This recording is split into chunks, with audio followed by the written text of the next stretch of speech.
Bien-aimé, tu es béni. Que la paix soit avec toi. Aujourd'hui, nous continuons notre étude dans le livre de Matthieu chapitre 7 au verset 12. Il est écrit clairement: tout ce que vous voulez que les hommes fassent pour vous, faites-le de même pour eux. Le Seigneur s'adresse aujourd'hui à toi qui es égoïste, à toi qui ne penses qu'à toi, pour que tu te repentes et que tu changes d'attitude. Ce que tu veux, ce que tu attends que les hommes fassent pour toi, fais-le d'abord pour eux-mêmes. Alléluia, il ne sert à rien de tendre le doigt pour dire mon frère me fait ci, mon frère me fait là, alors qu'il devait me faire ci, ma soeur, ainsi de suite, ainsi de suite. Toi-même, commence à faire aux autres ce que tu aimerais qu'ils te fassent. Parce que beaucoup de personnes sont méchantes. Beaucoup de personnes ont le cœur mauvais. Elles souhaitent qu'on leur fasse du bien, mais elles font du mal aux autres. Je voudrais que tu saches aujourd'hui que ce que tu sèmes dans la vie de quelqu'un, tu vas aussi moissonner.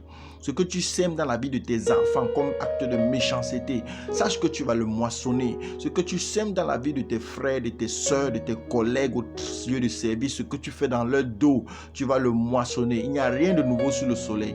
On moissonne selon qu'on sème. Donc, il est temps que tu te repentes et que tu demandes pardon à Dieu sincèrement. Si tu veux que les hommes te traitent bien, c'est une loi spirituelle. Si tu veux que les hommes te bénissent, c'est une loi spirituelle. Tu dois commencer à les bénir, à les traiter comme tu espères qu'ils te traitent. C'est en traitant les hommes comme tu espères qu'ils te traitent que la faveur de Dieu va te localiser et que tu recevras la bénédiction de Dieu. C'est en semant dans la vie d'autrui, de ton prochain, les bonnes actions et les bonnes œuvres que tu récolteras de la part des hommes les bonnes actions et les bonnes œuvres. C'est parce que tu es méchant, c'est parce que tu es cruel que la vie se retourne contre toi et que la malédiction repose dans ta maison. C'est à cause de la méchanceté de tes actes que les démons te traumatisent et que la maladie poursuit tes enfants.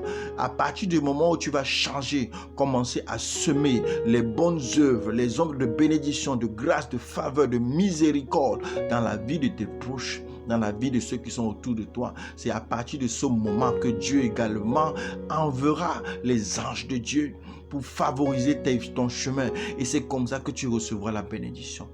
Aujourd'hui, il faut que tu te repentes parce que tu ne fais pas aux hommes ce que tu attends qu'ils fassent, qu'ils fassent pour toi.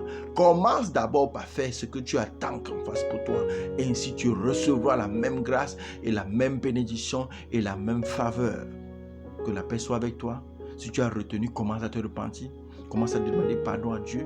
Demande de donner un cœur qui s'aime, un cœur qui bénit les autres. Et tu seras béni. Shalom, que la paix soit avec toi.